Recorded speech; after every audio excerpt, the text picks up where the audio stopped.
मी जो भाषण संपल्यावर सगळेजण खुर्च्या सोडायला उत्सुक आहेत.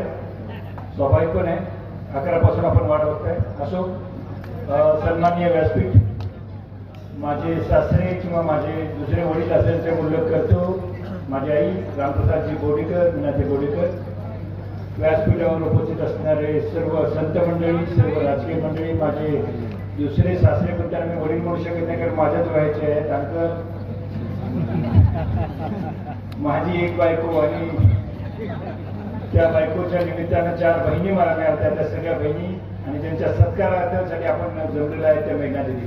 खरं तर मी आज बोलणार नव्हतो, नागरिकचा कार्यक्रम होता, परंतु दोनदा उल्लेख झाला की राजकारणात याला मी दिदींना विरोध केला. हो, मी सगळ्यात जास्त विरोध केला कारण ही माझी बहीणच आहे थोडी.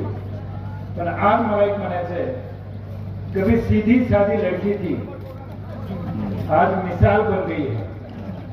सपनों की राह पर चल के मेरी दीदी कमाल बन गई है.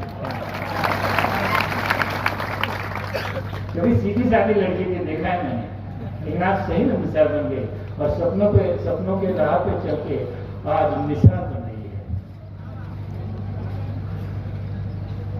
मेहनत की राह पे हमेशा चली है, हर मुश्किलों से टकराई है.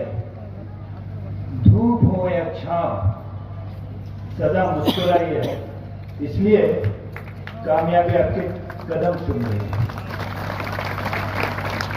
यूं ही नहीं खटखटाती कामयाबी किसी का दरवाजा. कामयाबी का दरवाजा तभी खटखटाती है जब कोई भी मेहनत और ईमान से अपना रिश्ता शिद्दत से निभाता है और खुदा भी उसी की मदद करता है जो अपने हौसले बुलंद आजमाता है.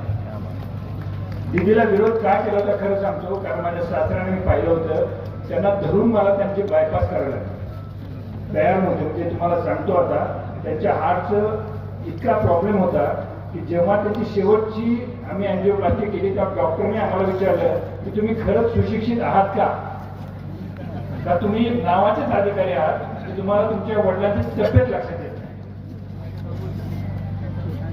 त्या काळात येणारे बरे वाईट अनुभव तुम्हाला सगळ्यांना माहिती आहेत. कसल्याही नसलेल्या एका प्रकरणामध्ये अक्षरशः केस दाखल करून गुंतवण्याचं घाणेरडं राजकारण केलं गेलं आणि त्यावेळेस जो काही त्रास झाला त्यातून कुणाला आपली बहीण राजकारणात जावी असं वाटेल.